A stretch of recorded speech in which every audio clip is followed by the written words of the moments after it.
You are now about to witness the strength of street knowledge.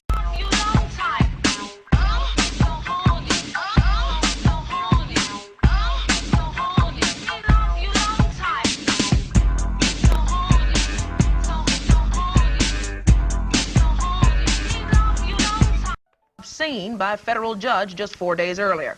Authorities then kept their word and arrested 2 members of the group as they pulled away in their limousine. They are charged with violating Florida's obscenity law. Foul mouth with a name that offended people. Niggas with that attitude.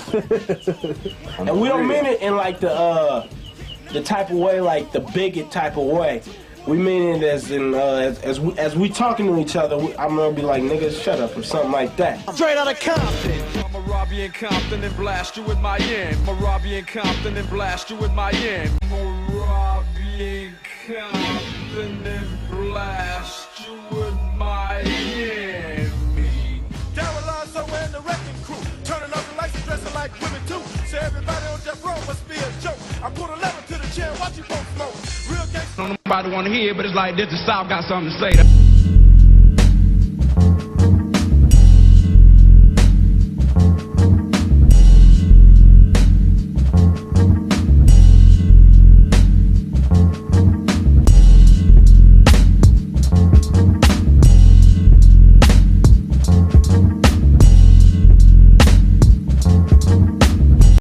You know, there's certain hip-hop beefs these days that is not as heavy as it was back in the day, you know what I'm saying?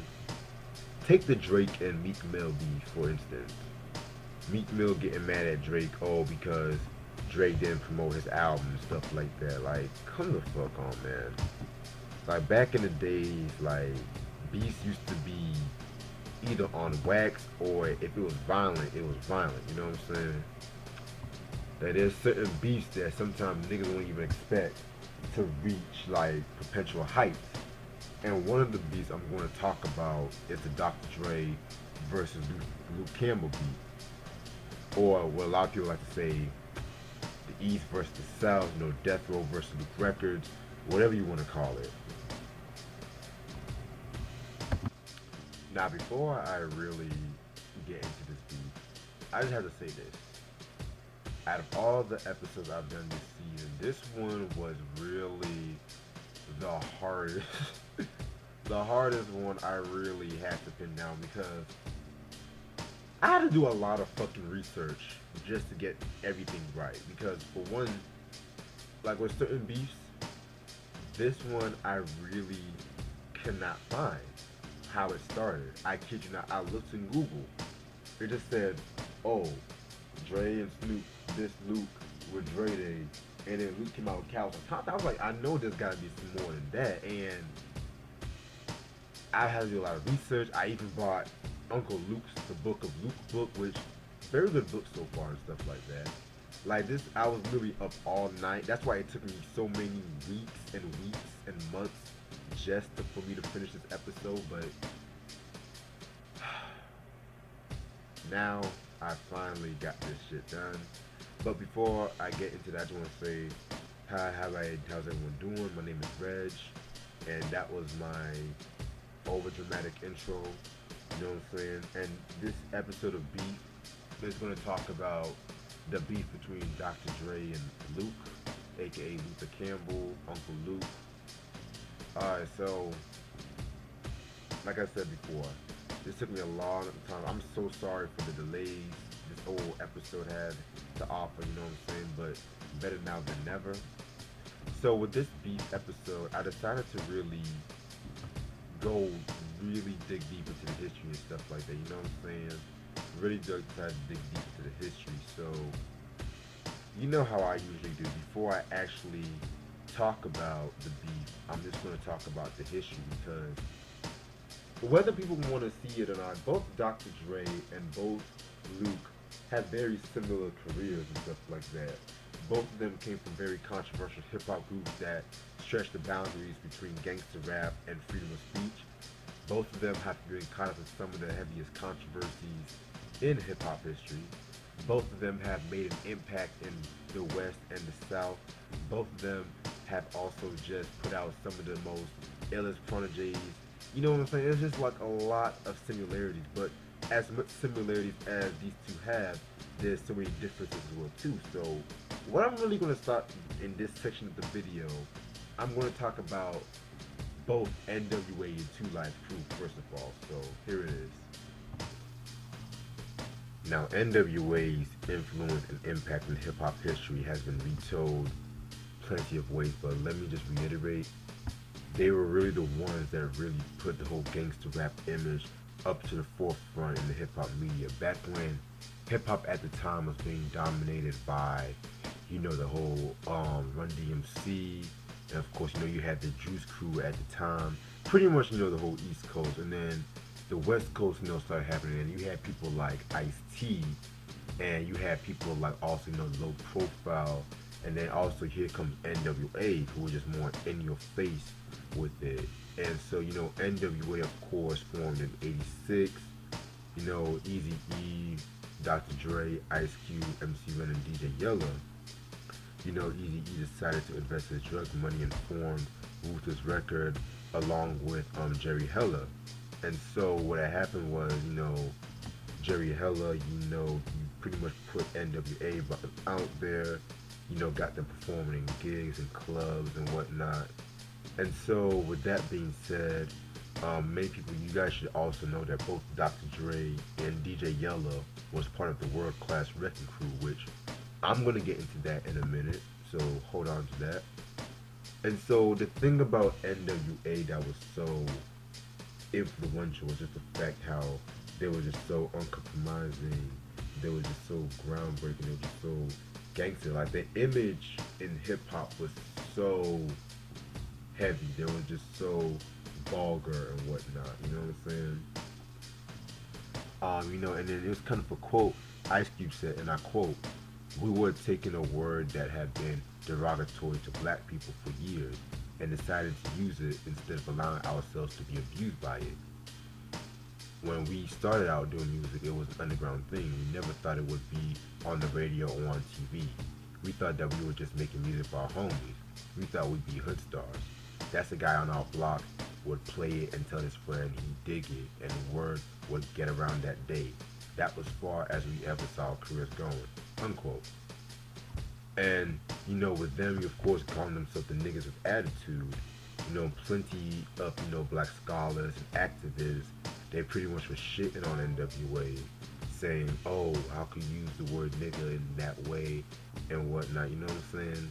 And you gotta remember, like, N.W.A., you can really tell N.W.A. is really influenced. You can tell they were influenced by, you know, the whole Red Fox and Richard Pryor and whatnot. And, you know, Richard Pryor, he got a lot of flack for saying the N-word too in his, you know, comedy sketches and stuff like that, you know what I'm saying? Which I've talked about that when I talked about, you know, his battles with NBC, when I talked about the Richard Pryor show, which you guys should definitely check that episode out. And so controversy had happened in 1989, August 1st to be exact, when pretty much the FBI, they sent out a letter talking about the song Fuck the Police, saying that if they performed Fuck the Police, you know, they would definitely be arrested and whatnot. And, you know, N.W.A., you know, of course, they didn't give a fuck. And they still performed it.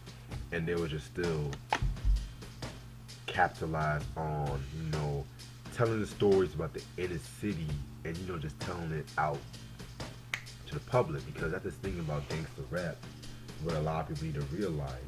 Like, gangster rap is pretty much, you know, people telling about their own stories and stuff like that, you know, in the inner city. It's not always like glitz and glamour. You know, it's gonna be all that raw shit, you know what I'm saying? Give a damn chance. The group's name itself is controversial. Niggers with Attitude, known as N.W.A., has taunted law enforcement with its lyrics urging violence against police. But it is the group's sexually explicit lyrics that attracted attention from the Attorney General's office. Lyrics too explicit to be repeated here, lyrics considered obscene by the authorities in Minnesota. This is, frankly, offensive to me, and I think to any parent that would hear. As as for Two Live Crew, they pretty much brought, the sex raps to hip hop and stuff like that. You have members like, of course, Luther Campbell, Fresh Kid Ice, Brother Marquise, and Mr. Mix. They all did their thing. And it should be noted, of course, that, of course, Luke was not a rapper. He was pretty much like the hype man, the spokesman of the group. Whereas you had people like, of course, Marquise and shit like that, handling the rhymes and stuff like that. And of course, you had Fresh Kid Ice, of course. And of course, Mr. Mix was on the turntables. And so, with Luther Campbell and them, they pretty much, he had like the right formula for Two Live Crew, like, at that time, because they had a local hit in '85 called Revelation. And Luke said that he wanted it to be not too gangsta, but at the same time, not soft. Luther said this about the group, and I quote, "So I put my own money into the group and then joined them," unquote.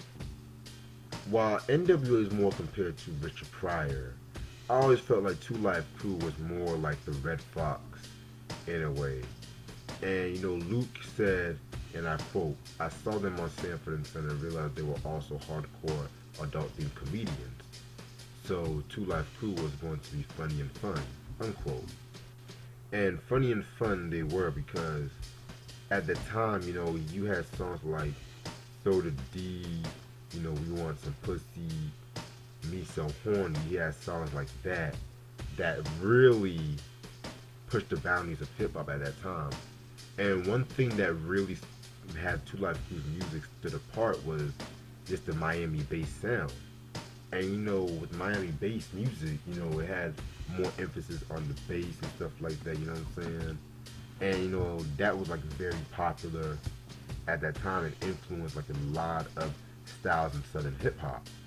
And it also should be noted by this that Luther Campbell, Luther Campbell's pretty much should be an icon in hip hop that should be respected, because this nigga legitly went to jail, got arrested, for freedom of speech and standing up for the First Amendment, you know what I'm saying? So I know a lot of people have their shit to say about Two Live Crew, but at the same time, you should just put respect in them, because if it wasn't for them, you would not, have like the whole, them fighting, like you have hip hop, fighting for the living, like, the whole cop killer, the Ice-T and stuff like that too. But yeah, but back to the whole Two Live Crew, while they were really getting popular with the, dance party music and the Miami bass, it should also be noted that Southern hip hop at that time, was not really praised upon, you know what I'm saying?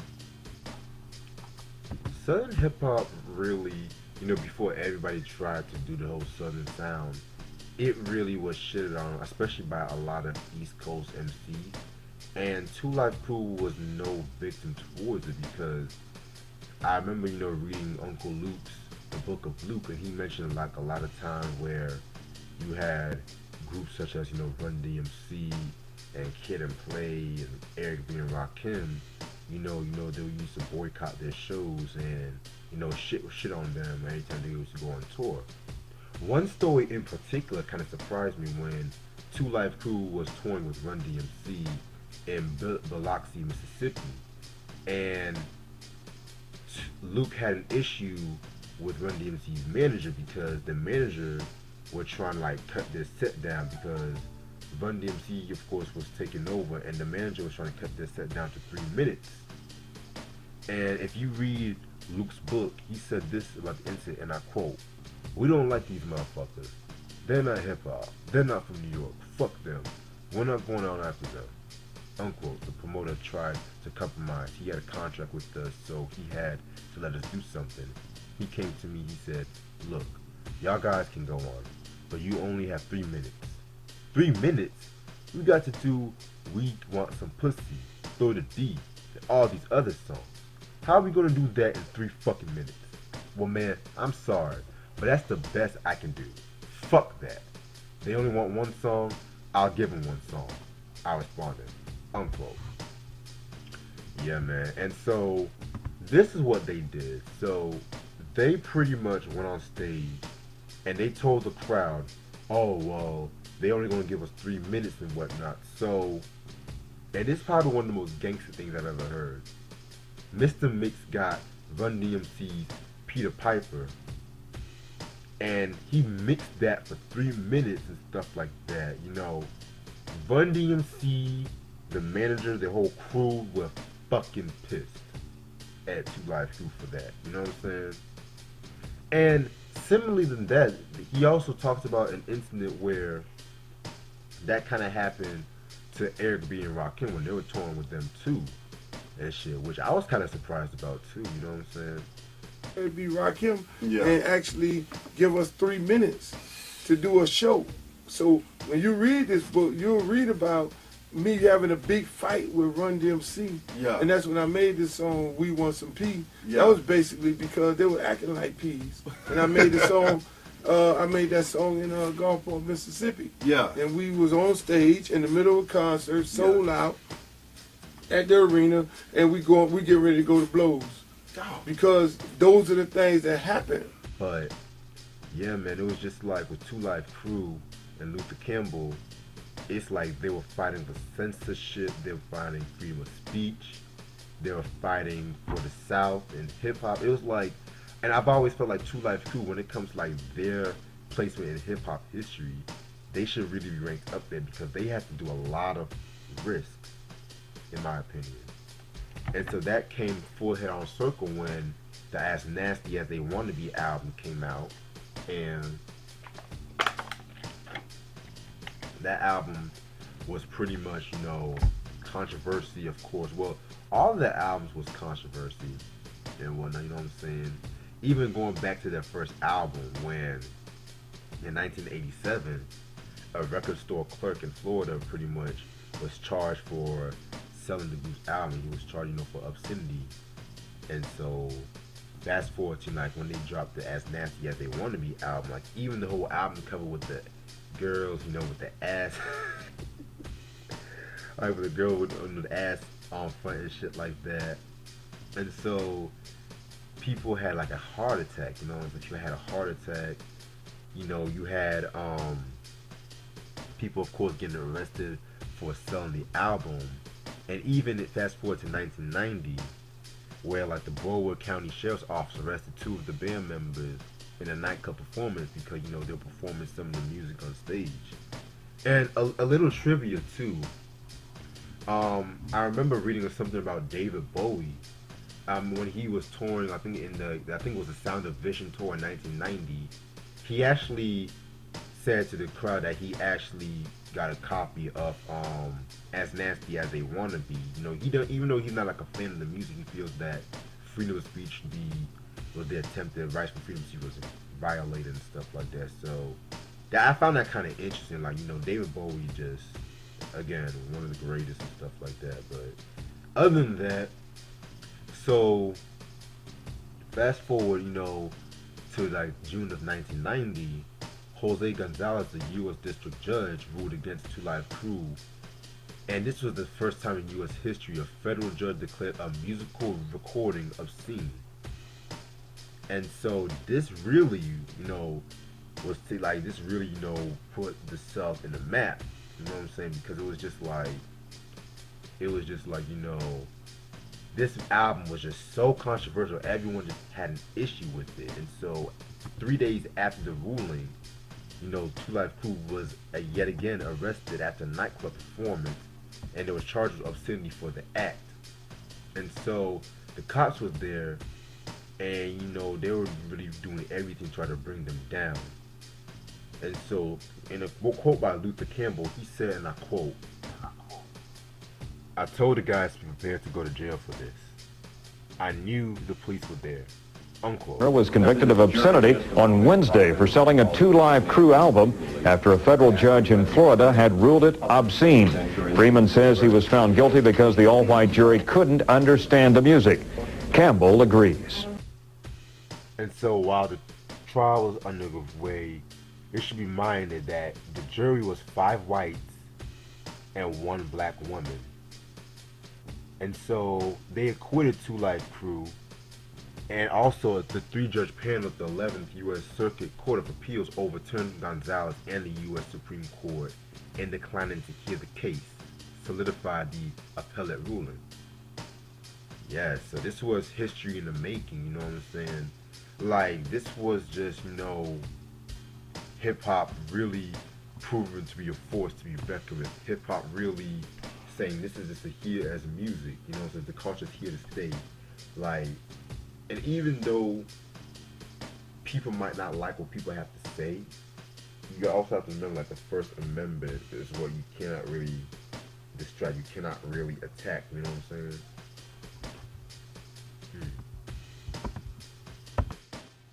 Now, as we enter in the 90s, it should be noted that, both groups, N.W.A and 2 Live Crew, basically imploded and whatnot, but fast forward to 1990. Do you guys by any chance remember this? Last January at a Los Angeles club, Dre assaulted her, grabbing her hair, slamming her face and body into a wall, and kicking her in the ribs. Barnes' attorneys say that Dre was apparently upset that one of Barnes' producers inserted her interview with ex-N.W.A member Ice Cube into a Pump It Up show last winter featuring N.W.A. The group and Ice Cube have become mortal enemies since he left N.W.A 2 years ago. N.W.A.'s independent publicist Norman Winters says, quote, "I know Dr. Dre is a gentle soul, the loving father of a baby boy. I can't imagine him treating any lady in anything but a gentlemanly fashion." So, of course, everyone should know about the Dr. Dre and D. Barnes incident when pretty much he whooped D. Barnes' ass because of the fact that she interviewed Ice Cube on Pump It Up. And Ice Cube, of course, was throwing shots at N.W.A because this was around the time when Ice Cube left N.W.A. Now, 2 Live Crew and N.W.A, they definitely crossed paths in their career. But the thing about this is that Luke never really met Dr. Dre. Like, they never really met Dr. Dre at that time. Because Luke, he really only knew Easy and Ren. And I want to say he also knew DJ Yella too. But at the same time, even though like both N.W.A and 2 Live Crew were pretty much labeled, as, like outcast, or they were labeled, as vulgar by the media, Luke pretty much felt that N.W.A never really had their back when they were going through all this shit, with like the law and, them getting arrested. And mind you, Straight Outta Compton itself was just already controversial. And around that time too, N.W.A was getting ready to release, they were getting ready to release, the 100 Miles of Running EP and shit like that. And then which also led to the Niggas for Life album in 1991, and so Luke always had some resentment, against N.W.A. And so when he graced the cover of, The Source, he pretty much, just blasted Dre for the whole D. Barnes incident. And mind you, not a lot of people were really talking about that incident at that time, because I want to say the only other rapper besides Luke that was talking shit was Tim Dog with the Fuck Compton track, which that episode is definitely going to come. I'm working on that episode as we speak. And so that's what happened, because he just felt like, the media was so busy crucifying him that they basically gave Dr. Dre a free pass. You know what I'm saying? Now by, the early 90s, Luke was getting ready to release his official first solo album.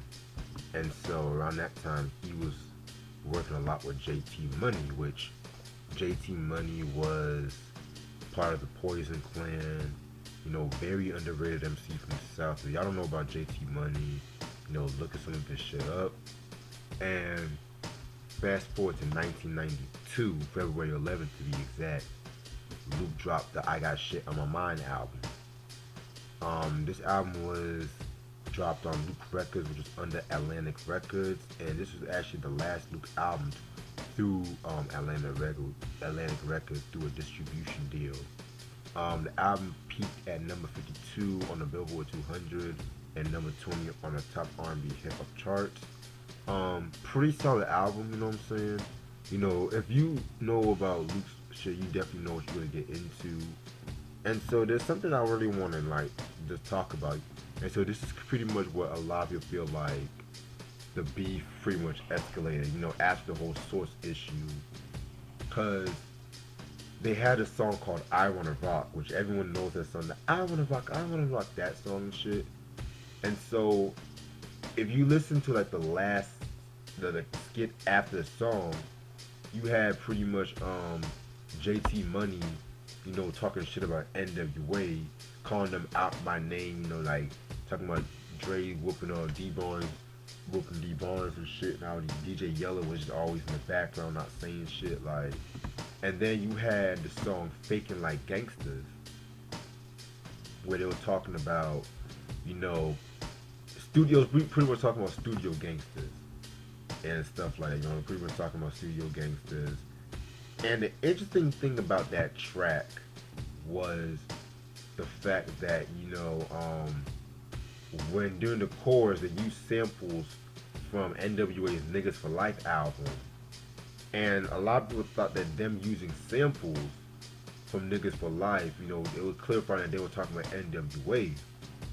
And even JT Money in the second verse, he had a line where he said, and I quote, "Niggas making love songs first. Next time you see him, all he do is curse." And that was just clearly like a clear shot to Dr. Dre because, and this is where the World Class Wrecking Crew comes in. Ass niggas. Fuck ass N.W.A. Niggas behind the motherfucking scenes.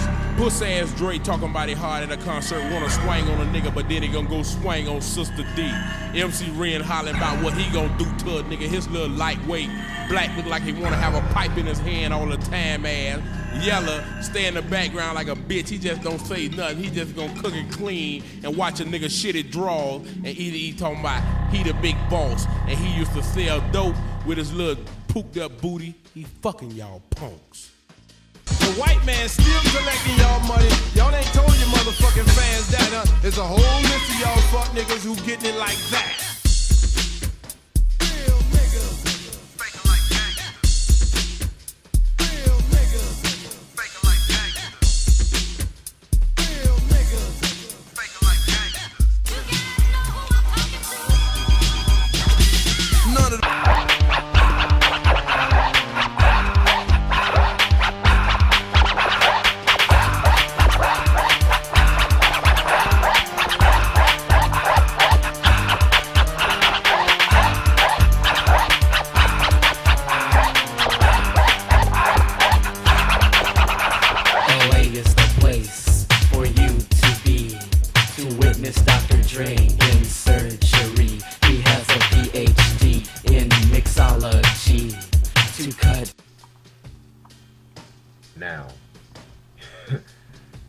I know if you guys remember the whole Eazy-E Real Motherfucking G's, where he said all of a sudden Dr. Dre is a G thing, but on his old album covers he was a she thing. Well,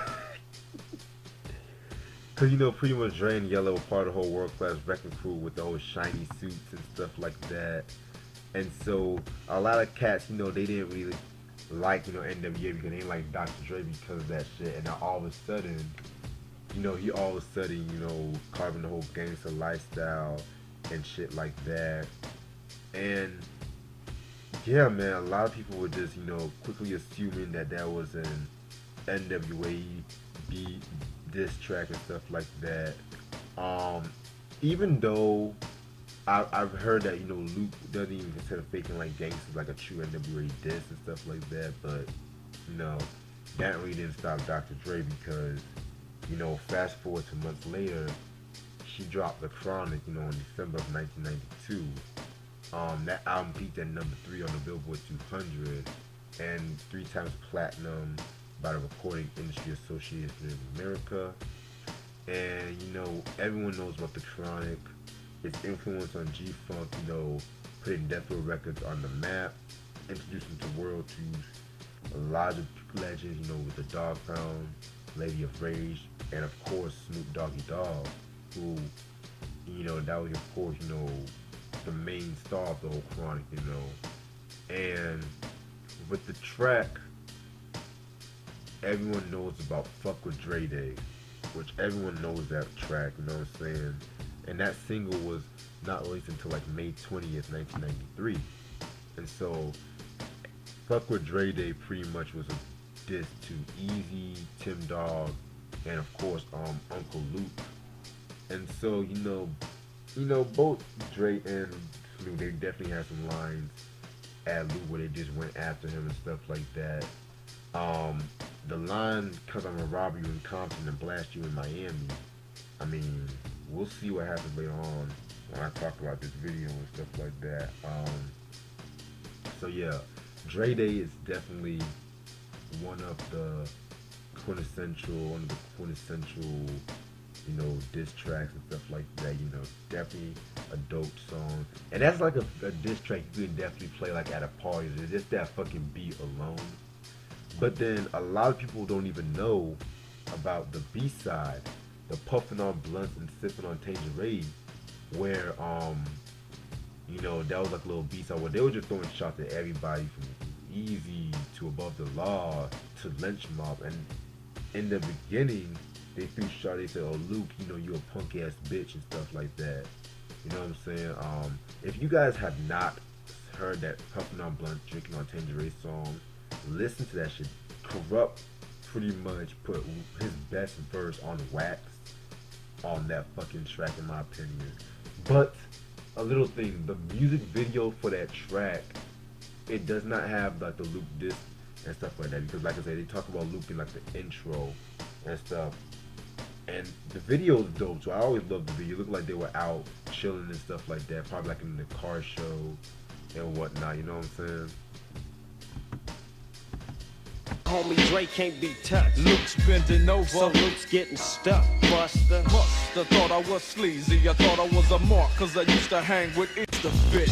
With my on your tonsil, while you're on stage rapping at your whack ass concert. And I'ma snatch your ass from the backside to show you how Death Row pull off that hoop ride. Now you might not understand me, cause I'ma rob you in Compton and blast you in Miami. Then we gon' creep to South Central on the street. Punk ass niggas out there, a lot of punk ass bitches out there. Yo, you wanna know their names? Yo, that nigga Easy, he's a punk ass bitch, really dope. Yo, that nigga Tim M.W.A, he's a punk ass yatch. You know what I'm saying? Oh, Luke, I didn't forget about you. Yatch. Fast forward in 1993, you know, Luke was, getting ready to release his album In the Nude, which came out in June 8th. That album peaked at number 8 on the R&B hip hop album charts, and it reached number 54 on the Billboard 200. And so, that whole fucking album right there, he was just throwing shots to Dre left and right. He had skits like Dre's Mama Needs a Haircut. But I think the most known song, of course, was Cowards in Compton, featuring JT Money and Clay 40C.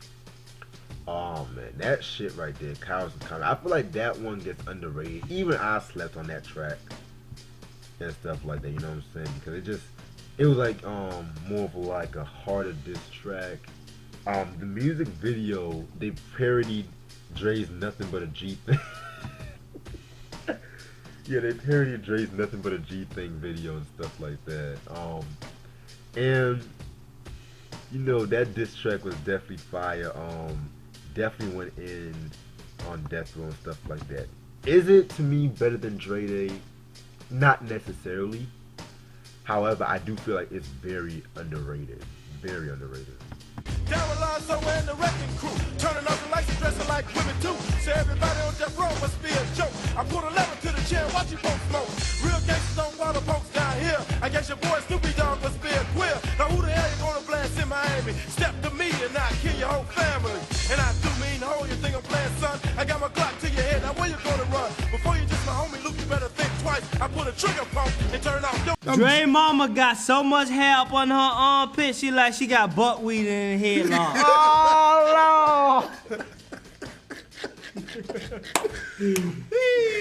Now the beef was really about to go in full circle and things of that nature. And in an interview that JT Money did in The Source, he said that he even clarified that, you know, Cows and Compton was not really about Dr. Dre in particular. However, he was kind of disturbed in the Dre Day diss when they were just talking about lines where Snoop was talking about, you know, asking Luke to suck his dick and stuff like that, you know what I'm saying? And he was asking him, so like, what kind of real gangster would say that shit, you know what I'm saying? And it's kind of funny too, because there's been other West Coast MCs that actually got at Luke, because, you know, with the line that says Cows and Compton, like a lot of Compton MCs were kind of upset by Luke by that. And Tweety Bird Loke, you know, he threw a couple of shots at Luke in his 1994 album, the No Holds Barred album and stuff like that, especially on the song Fuck Miami. But like I said before, like Luke clarified that that wasn't even about Tweety Bird Loke and stuff like that, because mind you, Tweety Bird Loke, he pretty much was dissing everybody in that whole fucking album, in my opinion. So yeah, man. And you know, it's kind of crazy too, because even Snoop actually got at Luke in the Shiznit off the Doggy Style album, which that album, you know, that came out in November 23rd of 1993. That was like debuted at #1, and it was pretty much like the fastest selling hip hop album of all time. I mean, Snoop's magnum opus, in my opinion, he never topped Doggy Style. And so like he had the song called The Shiznit, which that was a very, very dope track. I love that beat. Like Snoop was definitely going in on that track, and he threw some shots at Luke during the second verse of that track too. So yeah, man. Real quick, and let me get into some fly gangsta. Yeah, I lay back, stay back in the cut. I see they trying to play the DOG like a mutt. I got a little message, don't try to see Snoop. I'm finna slap a bitch. It's Snoop. You tried to see me on the TV. Use a BG, Eagle Double G. Yes, I'm a OG. You can't see my nigga Dr. Dre. So what your bumble clot homies got to say? Beefs. How you beefing with a nigga about rap? Well, the last beef I remember about rap was when Luke was going through it with N.W.A. Mm-hmm. That shit ended Jack the Rapper. Right. Now, we're going to get into August 27th, 1993. This is when both Death Row and Luke and his crew were attending Jack the Rapper convention. Now I'm going to give y'all a little history about what Jack the Rapper was. Now Jack the Rapper was originally conceived in 1977 by Joseph Dayton Gibson Jr. It was held in Atlanta, and it was pretty much just like a family affair. Like, it's pretty much, you know, just a family affair, you know, with up and coming, you know, musicians, you had activists, you had, it was just like a little family reunion, you know, of our people, and it's a celebration for our culture. And so with the rise of hip hop music, you had like a lot more, you know, hip hop artists coming down, a lot more diverse, not just hip hop art, but you had like other pop artists too. Like you had people like Luther Vandross, you had people like Criss Cross, you know, coming to Jack the Rapper. It's kind of crazy too, because, you know, this was also the time when MC Hammer wanted to have the dance off with Michael Jackson around that time too. So yeah, man. So, you know, 1993, Jack the Rapper, that was supposed to have been a very monumental event too. A lot of things happened around that time. You know, Tupac, he actually attended the Outkast barbecue. You know, Puffy, you know, he had pool parties, you know, trying to put on Biggie. You know, Wu-Tang, you know, Wu-Tang was there, you know, stuff like that, because, you know, of course, they came out in 93 with the 36 Chambers album. And of course, you know, Snoop Dogg was set for his debut solo performance and stuff too. And so what a lot of people really need to realize is the fact that Luke and his crew was there, of course. So it's in Atlanta, it's in the South and whatnot. And so of course, Suge Knight, he came. A lot of people get this mixed up, but Dr. Dre was not present at that event. He was not present. A lot of people say Dre was present, but it was just Snoop, the Dark Pound, Suge Knight was there. And so it's funny too because Luke, knowing ahead of time that Death Row was going to be there, he really wanted to sit down with the head owners of Jack the Rapper and just find ways to de-escalate. That way there won't be any violence, there won't be any crazy shit happening at Jack the Rapper because Jack the Rapper was not really the place for that. You know what I'm saying? And so as tensions were running on and whatnot, they saw Snoop there, and Luke and his boys pretty much ran up, and that's when fights started happening and whatnot. You had chairs getting thrown, you had punches getting thrown, you had people running, you had mad hysteria. It was just a hectic mess and whatnot, and this just left a bad taste in what was supposed to have been a very positive event. You know what I'm saying? And with that being said, the owner of Jack the Rapper, Joseph Dayton Gibson Jr., he was so hurt by this, and he said, and I quote, "I certainly didn't want that violence any more than anybody else did. Many of my backers blamed me because I refused to ban rappers from the convention. But how could I ban the rappers? They are just as viable as any other black music. I was not about to engage in some sort of modern day segregation practice. I guess it was just one of those cases of having to pay for your beliefs. Well, I was paying, alright. I was flat on my ass," unquote.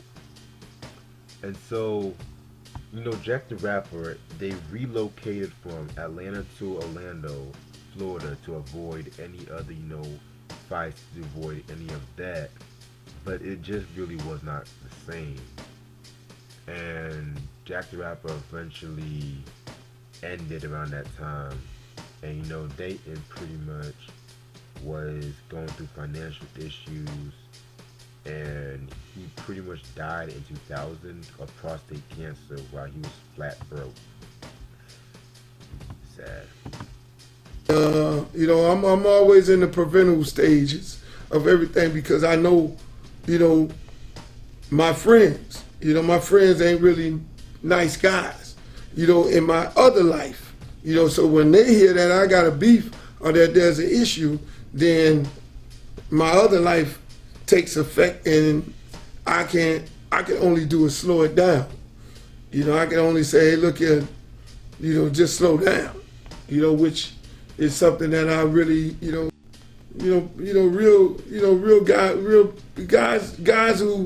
real guys know real guys. Guys who just be talking, guys who just run their mouth, they run their mouth. Everybody want to be a G. Everybody want to be a tough guy. Everybody want, you ain't got the, it ain't about that. Tough guy, most tough guys are dead or either in jail or retired from being tough. Issue. There was no more Jack the Rapper after that, but the potential was always there, but we was scrapped up everywhere we go, legal and illegal, and just ready for whatever. Young fools at the time, but the game was so much bigger, and it could have been worse. But I'm glad it didn't. I'm glad it didn't at the time, because looking back, it was definitely gonna be that. It was definitely gonna be that. Yeah, oh, definitely. And for those that don't know that's listening, Jack the Rapper was a huge convention. It was important to hip hop. And the last one, you're saying that that's when you guys ran into Death Row. Right. Didn't you guys try to defuse, like when you guys found out Sugar was coming, didn't you guys try to defuse that and say, hey, we gotta make sure shit doesn't get out of hand? And they didn't listen. So with the dissolution of Jack the Rapper and people blaming Luke and Death Row, for, the animosity, hip-hop, most notably gangsta rap, were being mirrored as just scrutinized and just being blamed in the media for everything. So Luke took it upon himself, and this is what I got from an interview with allhiphop.com, that he reached out to Snoop and Dre, and he pretty much invited them to the Super Bowl in Atlanta, and they squashed their beef, and they just moved on. And Luke finally met Dr. Dre. He said he was a cool dude and things of that nature, and so the beef just squashed. And that concludes the story between the whole Dre and Luke beef. Personally, man, if I had to base this beef basically on, street, I would definitely say Luke won and stuff like that. But on wax,